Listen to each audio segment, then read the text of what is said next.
ইউসুফ আলাইহিস সালামের নাম আমরা শুনেছি, শুনি নাই? ইউসুফ আলাইহিস সালাতু ওয়াস সালাম মিশরের প্রধানমন্ত্রী। কোন দেশে? মিশরের প্রধানমন্ত্রী। বা দিলটা যদি পরিষ্কার পরিচ্ছন্ন না করতে পারি, দিলটা যদি পরিষ্কার পরিচ্ছন্ন না করতে পারি ভাই,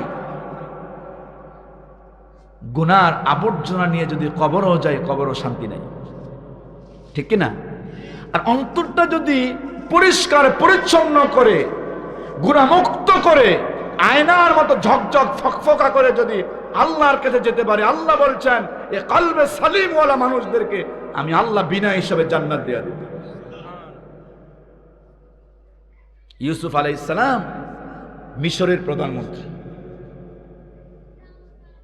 খবর পেল তার বাল্যকালের এক বন্ধু যে আমার বন্ধু মিশরের প্রধানমন্ত্রী।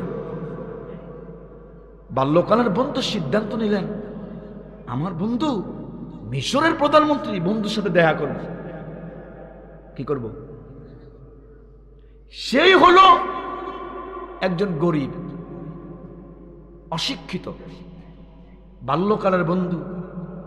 সিদ্ধান্ত নিলে না, আমি লেখাপড়া না করলে কি হয়েছে, মূর্খ হইলে কি হয়েছে, সে তো আমার বাল্যকালের বন্ধু। না, আমি আমার বন্ধুর সাথে দেখা করব। কলবে সালিম কি জিনিস দেখে, কলবটা কি জিনিস, এই জিনিসটা আমি আপনার দিলে গেঁথে দেওয়ার জন্য এই ঘটনাটা উপস্থাপন করছি। এখন বন্ধু হলো মিশরের প্রধানমন্ত্রী। বন্ধুর বাসভবনে যাবেন, কিছু হাদিয়া তো নিয়ে যাওয়া দরকার। বাজারে গেছে, কিছু কিনবে, কিনতে যায়, হঠাৎ করে চিন্তা করে আমার বন্ধু মিশরের প্রধানমন্ত্রী, কি কিনি, কোন বেজাল লাগাই, তার মানহানি করি। একদিন বাজারে গেছে, ঘুরে ফিরে চলে আসছে। দ্বিতীয় দিন আবার বাজারে গেছে, ঘুরে ফিরে চলে আসছে, কি কিনব। তৃতীয় দিন বাজারে গিয়ে একটা লুকিং গ্লাস কিনছে, আয়নার টুকরা। বলেন কিসের টুকরা? আয়নার টুকরা কিনি ওই গরিব বন্ধুটা তার ব্যাগে ঢুকাইয়া কাঁধে করে মিশরের দিকে রওনা দিচ্ছে। যেতে যেতে ইউসুফ আলাইহিস সালামের বাসভবনের সামনে গিয়ে থামছে। বাসভবনের সামনে দিয়ে দেখে পুলিশ। কে? কথা বলেন, কে? পুলিশ জিজ্ঞাসা করলো তুমি কে? বলল আমি কে? আমি মিশরের প্রধানমন্ত্রীর বাল্যকালের বন্ধু। কোন কালের? পুলিশ তার অবস্থান দেখে মানে ধাক্কা দিয়ে ফেলাই দিছে। এটা তুই মিশরের প্রধানমন্ত্রীর বাল্যকালের বন্ধু? যা যা, দূরে সরে যা। এখন পুলিশের মধ্যে কিছু ভালো আছে না নাই? বিকাল হয়ে গেছে,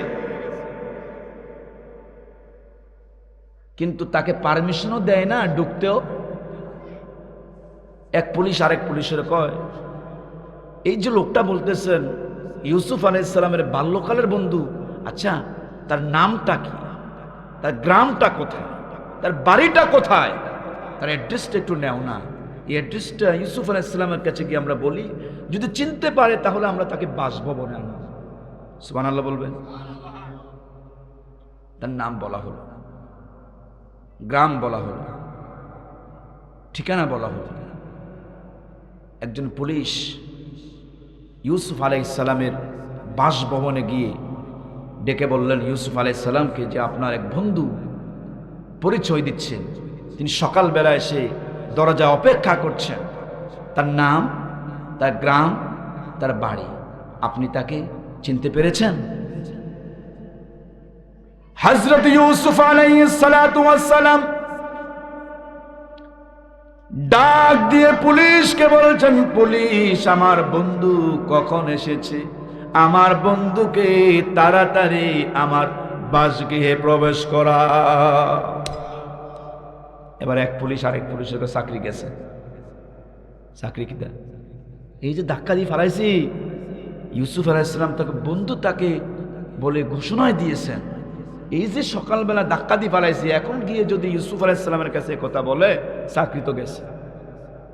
এবার এসে বলতেছেন যে হুজুর আপেল খাবেন, আরেকজনে কয় কমলা খাবেন। বন্ধু বলছে না খামু না, শরীরে পাওয়ার বাড়ি গেছে,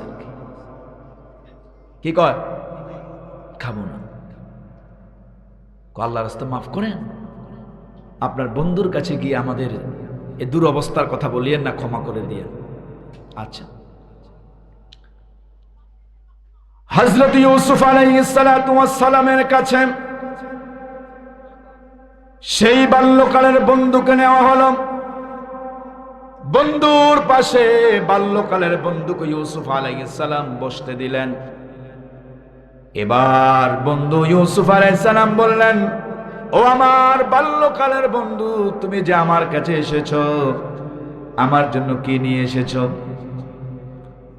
বাল্যকালের বন্ধু ডেকে বললেন, বন্ধুরে তুমি মিশরের প্রধানমন্ত্রী, তোমার জন্য কি আনবো কি আনবো, 2 দিন বাজারে গিয়েছিলাম, কি কিনে কোন বিপদে পড়ি, তোমার নাকি আবার মানহানি হয়, তুমি নাকি আবার কষ্ট পাও, মান সম্মান নষ্ট হয়। 3য় দিন বাজার থেকে তোমার জন্য আমি একটা হাদিয়া নিয়ে এসেছি। ইউসুফ আলাইহিস সালাম বললেন, বন্ধু তুমি যেটাই এনেছো একটু খুলে আমার কাছে দাও। তুমি আমার বাল্যকালের বন্ধু, তুমি গরিব মানুষ, কি আনছো? যেটাই আনছো তোমার তৌফিক অনুযায়ী আনছো, আলহামদুলিল্লাহ, খোলো। বাল্যকালের বন্ধু ইউসুফ আলাইহিস সালাতু ওয়াস সালামের সামনে ওই থলেটা, ব্যাগটা রাখলেন। ব্যাগ রাখার পরে তিনি ছোট্ট সেই লুকিং গ্লাস, আয়নার টুকরাটা বের করে হযরত ইউসুফ আলাইহিস সালাতু ওয়াস সালামের হাতে তুলে দিলেন। ইউসুফ আলাইহিস সালাতু ওয়াস সালাম চোখের পানিগুলো টপ টপ করে পড়তেছে, বলতেছেন, বন্ধু আমি যা পারছি তা আনছি, আমার তৌফিক অনুযায়ী আমি যতটুকু পেরেছি অতটুকু এনেছি, নাও আমার হাদিয়াটুকু তুমি গ্রহণ করো, আমার হাদিয়াটুকু গ্রহণ করো। ইউসুফ আলাইহিস সালাতু ওয়াস সালাম সেই আয়নার টুকরাটা হাতে নিয়ে টপ টপ করে চোখের পানি পড়ে কাঁদে। এবার গরিব বন্ধু বলছেন, ইউসুফ আমারে ক্ষমা করে দাও, যতটুকু পেয়েছি অতটুকু তোমার জন্য এনেছি, মনে কষ্ট নিও না, মনে কোনো কষ্ট নিও না, আমার তৌফিক অনুযায়ী তোমার জন্য নিয়ে এসেছি।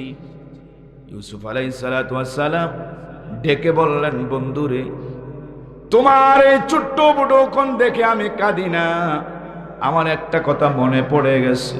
কি কথা মনে পড়ছে? কিয়ামতের ময়দানে আল্লাহ তাআলা সব বান্দা বান্দীদেরকে যখন লাইনে দাঁড় করাবেন, আল্লাহর কুদরতি চারার সামনে মানুষগুলো লাইনে দাঁড়ায় থাকবেন। আল্লাহ তাআলা এক একটা বান্দাকে তার কুদরতি নজরের সামনে ডাক দিবেন। ডাক দেওয়ার পরে রব্বুল আলামিন ওই বান্দা বান্দির বুকের দিকে যখন ইশারা করবেন, বান্দা বান্দির কলিজাটা, হৃৎপিণ্ড, হাত আল্লাহর কুদরতি হাতে চলে যাবে। যার হাতের মধ্যে আল্লাহর যে কুদরতি হাতে, যার কলবটা আয়নার মতো পরিষ্কার থাকবে, আল্লাহ তাদেরকে বিনা হিসাবে জান্নাত দিয়ে দিবে। ইউসুফ আলাইহিস সালাম বললেন, বন্ধু আমি তো ওই কথা মনে পড়ছে কাঁদি, তুমি যে আমার জন্য ছোট্ট লুকিং গ্লাস, আয়নার টুকরাটা আনছো, এটা ছোট হোক বড় হোক তোমার তৌফিক অনুযায়ী আমার জন্য উপঢৌকন আনছো, এটা নিয়ে আমার কোনো মাথা ব্যথা নাই, কষ্ট নাই, তুমি যা পারছো তা দিছো। কিন্তু এই আয়নার দিকে তাকাইয়া তো আমার সেই দিনের কথা মনে পড়ে গেছে, যেই দিন কিয়ামতের ময়দানে আল্লাহ প্রত্যেকটা বান্দা বান্দির কলিজাটা তার কুদরতি হাতের মধ্যে নিবেন, আর আয়নার দিকে, কলবটির দিকে যখন আল্লাহ নজর করে তাকাবেন, যার কলবটা আয়নার মতো পরিষ্কার থাকবে, জকজকা ফকফকা হবে, আল্লাহ তাকে বিনা হিসেবে জান্নাত দিয়ে দিবে। প্রিয় ভাইরা আমার, বলছিলাম ইস্তিগফারের উপকারিতা, আস্তাগফিরুল্লাহর উপকারিতা, আল্লাহর কাছে ক্ষমা চাইলে উপকারিতা কি। 5 নাম্বার বলেছিলাম, আল্লাহ তাআলা হৃদয়ের মধ্যে প্রশান্তি দেন। কি দেন? প্রশান্তি দান করেন। হৃদয়ের মধ্যে প্রশান্তি দান করেন। হৃদয়ে প্রশান্তি লাভ করা, হৃদয়টা ঠান্ডা থাকা, আল্লাহর উপর সন্তুষ্ট থাকা, এটাই সবচেয়ে বড় জিনিস। কোটি টাকা থাকলে হৃদয়ে প্রশান্তি থাকে না। কথা বলেন? কোটি কোটি টাকার মালিক অথচ দিলে শান্তি নাই। কোটি কোটি টাকা আছে, সন্তান কথা শোনে না, পরিবার কথা শোনে না, পারিবারিকভাবে আপনার কোনো সম্মান নাই, সামাজিকভাবে কোনো ইজ্জত নাই। এই কোটি টাকা দিয়ে কোনো লাভ আছে? এজন্য ইস্তিগফারের আমল করি আমরা। ভাই, ইস্তিগফারের আমল করলে তো আমি প্রথমে বলছি মালিক খুশি হবেন। কে খুশি হবে? মালিক খুশি হবেন। আর মালিক যদি খুশি হয়, বান্দা বান্দির জন্য এর চাইতে বড় কিছু আর নাই। আল্লাহ যদি মাফ করে দেন, আল্লাহ যদি ক্ষমা করে দেন আমাকে আপনাকে, এর চাইতে বড় কিছু আর আছে? এজন্য আল্লাহ রাব্বুল আলামিনের কাছে আমরা দোয়া করছি। রব্বুল আলামিন, হুজুর আসতেছে? আসেনি? আল্লাহ রাব্বুল আলামিনের কাছে যদি আমরা ক্ষমা প্রার্থনা করি, আল্লাহর কাছে যদি আমরা ইস্তিগফার করি, ইস্তিগফার যদি আমরা করতে পারি, তাহলে আল্লাহ তাআলা আমাদের ক্ষমা করবেন। ঠিক কিনা বলেন? যেটা আমাদের গুনাহ আছে, আমাদের কি আছে? গুনাহ আছে। আমাদের প্রত্যেকের গুনাহ আছে। গুনাহ মুক্ত হওয়ার জন্য কিছু কাজও আছে আমাদের, যে কাজগুলো করলে আমরা গুনাহমুক্ত থাকতে পারি। কি থাকতে পারি? গুনাহমুক্ত থাকতে পারি ভাই। কারণ আমাদের কথার দ্বারা, আমাদের চলার দ্বারা, আমাদের কর্মের দ্বারা অসংখ্য অগণিত গুনাহ হয়। এখন এই গুনাহ নিয়ে কবরে গেলে তো কোনো উপায় নাই। তো গুনাহ মুক্ত হওয়ার জন্য আল্লাহ কিছু ফয়সালা করে রেখেছেন আমাদের জন্য। আল্লাহ রাস্তা বাতায়ে দিয়েছেন। আল্লাহ বলছেন, গোলাম গুনাহ করছো, লা তাকনাতু মির রাহমাতিল্লাহ, আমার রহমত থেকে নিরাশ হয়ো না। সুবহানাল্লাহ বলবেন না? প্রিয় ভাইরা আমার, ইস্তিগফার, ইস্তিগফার করলে 5 নাম্বার যে উপকারিতা, আল্লাহ তাআলা বান্দা বান্দির দোয়া কবুল করেন। কি করেন? দোয়া কবুল করেন। দোয়া কবুল করেন। দোয়ার জন্য আমরা বহু কিছু করি। আজকে কবরবাসীদের রূহের মাগফিরাতের জন্য দোয়ার আয়োজন, মাহফিলের আয়োজন, না খাওয়ার আয়োজন? আরে বিরিয়ানি তো খাইবেন, যেটা আছে কিসমতে জুটলে খাইবেন, না থাকলে খাইবেন। কিন্তু আমাদের মূল উদ্দেশ্য কি? আমাদের প্রিয় মানুষগুলো যারা কবরে চলে গেছে, তারা এতিম, তারা কাঙ্গাল, তারা মিসকিন। দুনিয়ায় বিপদে পড়লে প্রিয় মানুষের আগায় আসে। গাড়ি অ্যাক্সিডেন্ট করলে খবর শুনলে কত প্রিয় মানুষেরা দৌড়ে যায়। বাড়ির পাশে 3.5 হাত মাটির নিচে কবরে যারা বিপদে পড়ছে, উদ্ধার করার কোনো ক্ষমতা পৃথিবীর কোনো মানুষের কাছে আছে? রূহের মাগফিরাতের জন্য আজকে দোয়া, অথচ দেখেন বহু মানুষের কম্বল গায়ে দিয়ে ঘরে উঠতেছে। কষ্টকর অবস্থা। বাড়ির মাহফিল, এই আশেপাশে যে মাহফিলগুলো আছে, এই প্যান্ডেল পুড়ে যাওয়ার কথা আমার বিশ্বাস। রূহের মাগফিরাতের জন্য দোয়া। 5 নাম্বার ইস্তিগফারের উপকারিতা হচ্ছে দোয়া কবুল করবেন কে? আল্লাহ। জোরে বলতে হবে, দোয়া কবুল করবেন কে? আল্লাহ দোয়া করবেন। শুধু দোয়া কবুল করবেন না, আল্লাহ ইস্তিগফারকারীকে মুস্তাজাবুদ দাওয়া বানায় দিবেন। যা দোয়া করবেন আল্লাহ সব দোয়া কবুল করবেন। সুবহানাল্লাহ।